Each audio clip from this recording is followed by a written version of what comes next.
శ్రీమాత్రే నమః. నమస్తే అండి. ఈరోజు కూడా ఒక మంచి వీడియో. ఈ వీడియోలో వారాహి నవరాత్రుల్లో 8వ రోజు పూజా విధానం అండి. నేను సింపుల్గా ఎలా చేసుకున్నా అనేది చూపిపోతున్నాను. ఈరోజు కన్నదీపం కూడా పెట్టుకున్నానండి. అమ్మవారికి కన్నదీపం అంటే ఎంతో ప్రీతికరం, అందరికీ తెలుసు. ఇంక ఈరోజు అమ్మవారికి నిమ్మకాయల మాల అవన్నీ ఎలా వేసాను అనేది పూజలోకి వెళ్ళి చూసేద్దాం. ముందుగా ఛానల్కి ఎవరైనా కొత్తగా వచ్చి ఉంటే ఛానల్ సబ్స్క్రైబ్ చేసి పెట్టుకోండి. నేను పెట్టే ప్రతి ఒక్క వీడియో నోటిఫికేషన్ అవుద్దండి. ఎందుకంటే నేను చిన్నగా సింపుల్గా చూపిస్తాను, హెవీగా కాకుండా. ఇంకా వీడియోలోకి వెళ్తే మనము నిన్న పెట్టిన పువ్వులు కానీ నిన్న పెట్టిన అన్నీ కూడా తీసేసి ఉదయాన్నే తీసి మళ్ళీ ఉదయాన్నే పూజ చేసుకున్నానండి, దీపారాధన చేసి. తర్వాత ఇప్పుడైతే ఇంకా అమ్మవారికి నిమ్మకాయల మాల ఇలా వేసుకున్నాను. చూడండి ఎంత బాగుందో. నిమ్మకాయల మాల అమ్మవారికి వేయంగానే ఆ తల్లికి చాలా అందం వచ్చిందండి. ఈరోజు అష్టమి కూడానండి. అష్టమి రోజు పూజ అమ్మవారికి చాలా ఇష్టమని చెప్తారు. ఇంకా ఈరోజు నేను కంద దీపం కూడా పెట్టుకుంటున్నాను.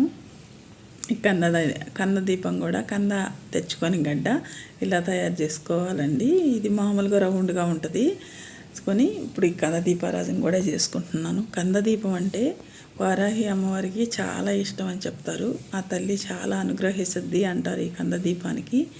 ఇంకా నేను ఇక్కడైతే ఈ దీపారాధన ఇటు చేసుకున్నానండి. అయితే అష్టమి రోజే పెట్టుకోవాలని ఏం లేదండి. పంచమి రోజు ఏ రోజైనా కూడా ఈ కంద దీపం పెట్టుకోవచ్చు. నాకు ఈరోజు ఇల్లు పడింది, ఈరోజు పెట్టుకున్నాను. ఇంక ఇక్కడ అన్నీ పెట్టుకున్న తర్వాత దీపాలకు కూడా కుంకుమ, గంధం, అక్షంతలన్నీ సమర్పించాను.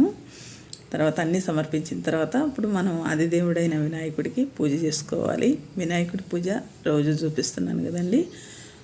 కుంకుమ, గంధం, అక్షంతలన్నీ సమర్పించి బెల్లం ప్రసాదంగా నివేదన చేయాలి స్వామివారికి. తర్వాత ధూపం, దీపం, నైవేద్యం అన్నీ పెట్టుకోవాలి. అయితే వారాహి నవరాత్రుల్లో 8వ రోజు అండి. ఈ 8 రోజులు అసలు 8వ రోజుకి వచ్చామంటే నేను నమ్మలేకపోతున్నాను. సింపుల్గా చేసుకునే పూజ 8 రోజులు అయిపోయింది, అప్పుడే 9వ రోజుకి పోతున్నాము. ఎందుకంటే అసలు తెలియనే లేదండి ఇన్ని రోజులు అనేది. అంత ఫాస్ట్గా జరిగిపోయినాయి. అమ్మవారికి పూజ చేస్తున్నాం కదా, అందుకనే ఏమో తెలియలేదు, అంత కష్టం అనిపించలేదు. ఆ తల్లి అనుగ్రహం తప్పకుండా ఉండాలని ఇలా అనుకుంటూ పూజ చేసుకున్నాం కదా, అందుకే సింపుల్గా అయిపోయినట్టు 8 రోజులు అసలు ఇట్టే గడిచిపోయినాయి.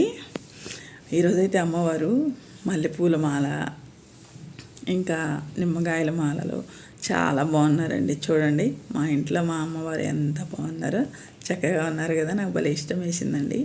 ఇంకా అమ్మవారికి కూడా కుంకుమ, గంధము, అక్షంతలు అవన్నీ సమర్పించుకున్నాను. ఇంకా కింద పసుపు అమ్మవారిని పెట్టుకున్నాం కదండి, ఆమెకు కూడా చక్కగా పువ్వులతో అలంకరించి ఆమెకు కూడా పూజ చేసుకున్నాను. ఇంకా అమ్మవారికి పూజ చేస్తుంటే మనకి చాలా సంతోషంగా ఉంటుంది కాబట్టి ఇంకా కుంకుమ పూజ కూడా చేసుకున్నానండి. 12 నామాలు ఉన్నాయి కదా, ఇంకొక పూజ చేసుకొని 12 నామాలు కూడా చదువుకున్నాను. ఇంకా అక్షంతలతో కూడా అష్టోత్తరాలు ఇవన్నీ ఏ వచ్చినా చదువుకోవచ్చండి, లేకపోతే ఏమి రాకపోయినా నేనైతే ఎక్కువ 12 నామాలు చదువుకొని తర్వాత అమ్మవారి నామేనండి ఓం వారాహీదేవి నమః అనుకుంటూ చేసుకోవచ్చు. అమ్మవారి అనుగ్రహం అట్లయినా తొందరగా దొరుకుతుందండి.